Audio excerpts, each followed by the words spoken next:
Hello, my sweet friends. I hope you are all doing well. I am so excited to be sharing day 3 of our 13 days of Halloween series. And if you're just joining in, you can find a link for the first 2 days at the top of the description so you can get caught up.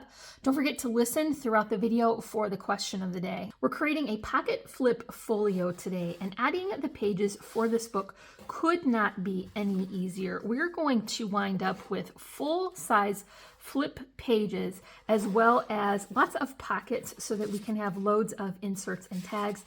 There will also be plenty of room for those larger pictures on the inside, and this was very fast and fun to make. So if that sounds good to you, then stick with me and we'll make it together. I'm working with this Halloween collection from Carta, and if I weren't so loyal to simple stories, this might be my favorite collection of the year. This is a 12 by 12 collection kit, and it does include the sticker sheet. I'm also going to be using those fun burlap flowers, and I picked these up from the Dollar Tree. So we want to start creating our base. I have 2 pieces of black cardstock here. It is cut to be 6 inches high by 10 inches wide. It's scored at 2.5 and 7.5. I have 2 that are the exact same measurement and score mark. I'm going to add my adhesive to this side and then join these 2 together. Do want to use our 2 glue combo. Just bring these together. Everything should be nice and straight and even. I have 2 additional pieces that I'm going to join to our longer strip, and they are cut from that same black cardstock. They are 6 inches high by 10 inches wide and scored at 5. For the first one, I'm going to add it to this shorter center section to create an additional page. So I have added my adhesive here, and I will continue to use my 2 glue combo. I always find it much easier to adhere one side before removing the tape backing from the other. That way you don't get things sticking where you don't want them to be. So now we have these 3 sections brought together. Essentially what we have created is a flip here, and then these will become our pockets. And the last piece that I have created is going to be added to the front. So I'm going to find where this will open, and be aware that this is going to be on the left side of my book, and I want my page to fold outward. So I'm going to adhere it to that side. I'm just bringing those corners together, making sure that it is straight and even going across the bottom and the side. So I'll have one page that flips and then another page that flips this way, and I'll get 2 pages with pockets. So let's go ahead and finish those inside pages. The pattern paper for this is going to be 5 7/8 by 4 7/8, and that measurement will run throughout the rest of the book as well as onto the cover. And because these pages show together, I did want them to coordinate. But if you're using your stash and going through, then I would say just mix and match and do whatever makes you happy. So for the front of this, I'm going to bring 2 patterns together so that I can utilize my offcuts, but the measurement around the outside will remain the same. I'm just putting 2 different pieces down to fill the amount of room. This one might be hard to center. This will be a nice border on the outside, as well as using up our offcuts. Okay, so we have this portion filled, and now we're going to go on to the center of this flip section. So you'll definitely want to fill in the background first. That will make it easier. And I'm just going to utilize the A and B side of this particular sheet so that I can get a different scale and a different kind of pattern. This will help it to be less busy overall, and so that would be a great way to utilize both sides of the paper. This is such a cute pattern. I think it's got a lot of holiday imagery on it, but it has a white background, so it doesn't look too dark. Now, here is the pocket flap. The measurement for this is 5 7/8 by 2 1/4. I'm going to add this pattern paper, and then we'll add our adhesive to close up that flap. I'll just go ahead and do that now. You definitely want to use a good Tombow or a strong wet adhesive so that you get a good contact. Go too close to the edge so it doesn't splooge out.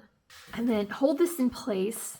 Since you didn't use the double-sided adhesive, you're just going to have to give this a good amount of pressure while that glue sets up. Do the same for this portion, but this time I'm reversing that paper order. So the darker background is going to be the larger page.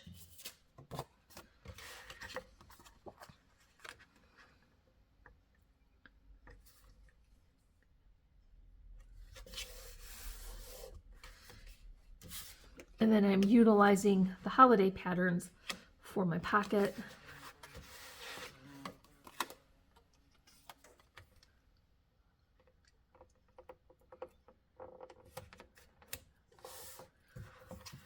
Add my adhesive to this.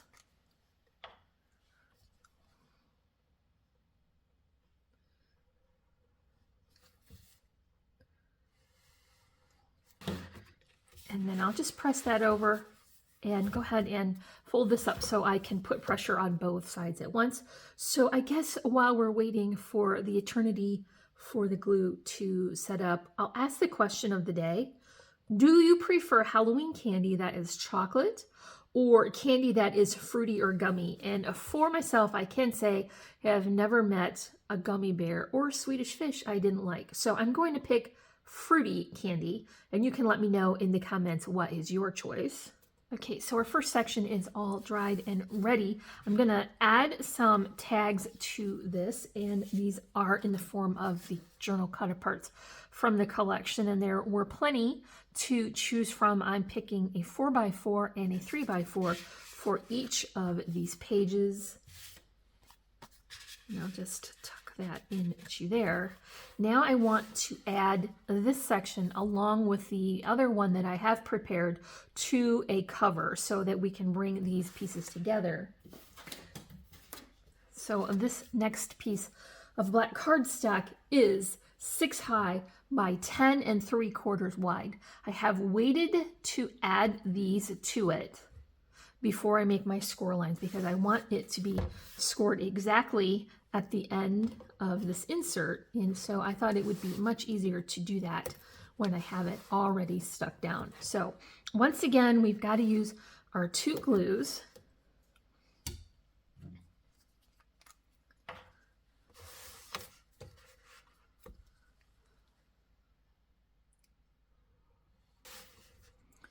I just want to bring these corners together.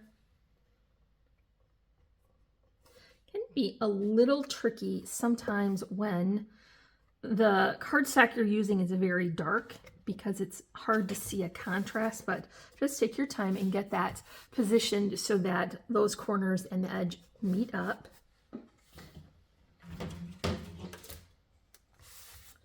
Then you want to bring in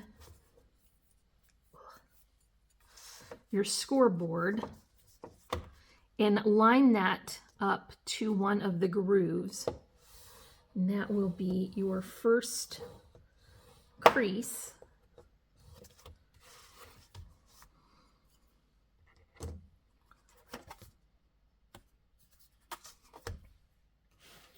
And then here's the other side I have prepared. I'm going to adhere it exactly the same way.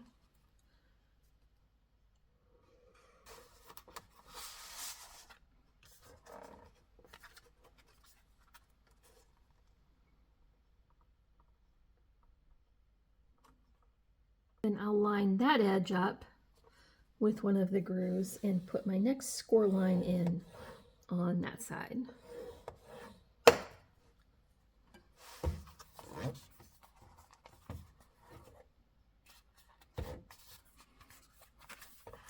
And so once you fold that, you'll see that you get a nice crisp crease.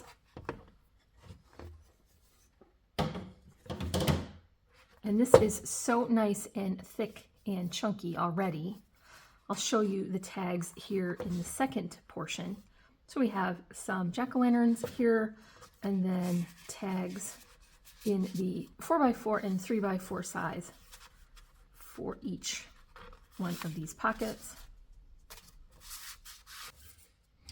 So I do want to add a little bit of that pattern paper just to decorate the spine a little bit. The pattern paper measurement for this is 5 7/8 by 5/8. I'm adding this with my 2 glues for the cover. And I have an additional strip to add to the inside as well. Then for the back, I've got more of that beautiful plaid. I'm going to choose the bold check ribbon from Really Reasonable Ribbon for a closure. Tack that down with a little hot glue. And I'll pick that same pretty plaid for the front. I'm also adding a raised section so that I can incorporate some of that beautiful floral. A doily here, it is going slightly right and higher than center. Got a tag that was part of the cut apart images. I have die cut that with a stitched edge detail. I popped that up on spacers. There is a eyelet here and some twine. As you can see, I decided to reposition that doily and the tag over a little bit more because I wanted there to be room for my flower arrangement to be within the border of the book but not cover those words. Got a couple of little pumpkin charms here.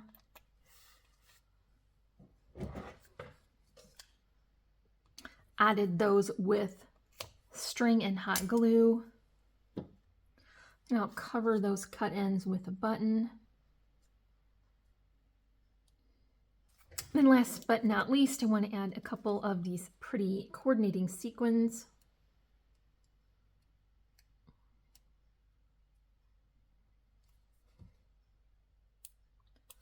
And just attach those with my Tombow.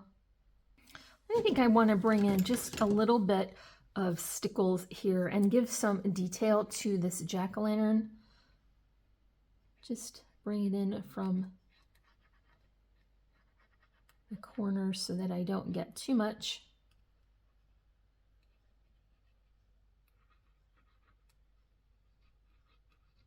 That just adds a little bit of extra detail for our cover. Now all we have to do is tie this up.